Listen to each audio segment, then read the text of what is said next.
making a difference. This is 27 News at 6.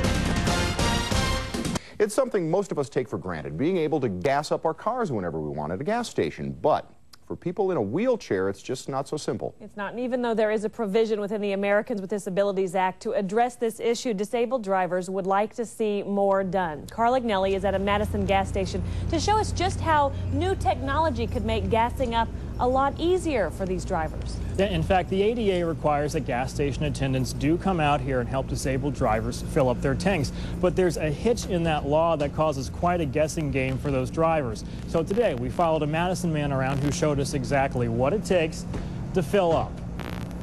Sometime down the road, spotting a full-service station became tougher than finding cheap gas. And that's when a quick fill-up became a 20-minute ordeal for Ron BAHR. My wrists are very weak. Ron has cerebral palsy. It leaves him in a wheelchair with limited ability in his hands.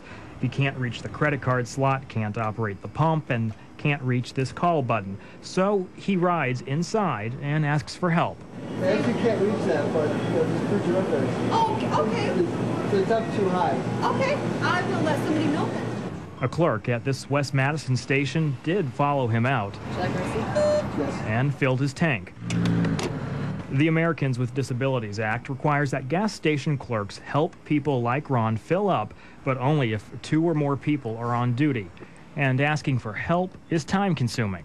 I do honk sometimes, but usually people just kind of look around and wonder what's going on, so I don't really get any big reaction from the store person. And I think that the important part is how will an individual notify or know whether there's more than one attendant in the gas station. So a Chicago-based firm is marketing this product. The Fuel Call is a button placed down low that allows the clerk inside to know that a customer needs assistance. It really makes sense to have a system like that in place. Ron likes the idea too, but only 3 of them are in Wisconsin and none in our area. So for now, he'll continue to creep in and out of his vehicle to fill up. Now, to illustrate here at this gas station, this pump actually does not have one of those call buttons that you saw at the earlier gas station. If it did, it would be about right here. Ron was telling us today when he sits in his wheelchair, he can only reach up to about right here. Meanwhile, Krista, there is legislation right now in both Illinois and Delaware. They would require mandatory to have those call boxes, those call buttons, which were quite low to the ground. Also, the Illinois legislation goes as far as to mandate that there be some hours that gas stations have full service. Raising awareness maybe is really the key. Thanks, Yep. Carl. Madison-based Oil Equipment, Inc. recently began marketing the fuel call boxes you saw there at the end of the story. The company said it intends to install a couple more at Wisconsin gas stations this coming spring.